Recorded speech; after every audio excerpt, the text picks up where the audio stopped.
সরলতা দিয়ে যেটুকু সন্ধ্যা বাঁচে সে সময় তোমায় দিলাম।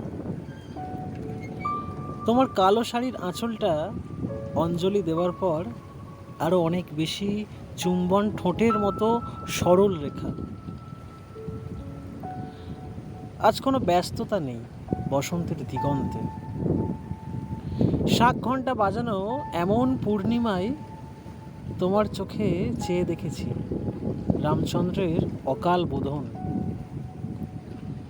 তুমি যেভাবে সামনে এসে প্রসাদী দাও, অবিকল মায়ের আলপনা দেওয়ার মতন হাত, মঙ্গল ঘট বসানোর মতো হাসি, এই গঙ্গার পার, চায়ের ওপর দুধের স্বর, তোমার চুল খোলা হাসি, মনে হয় চুরি করে নিই সব, চুরি করে নিই তোমায়। আমার লেখা কবিতা সন্ধ্যা সরলতা।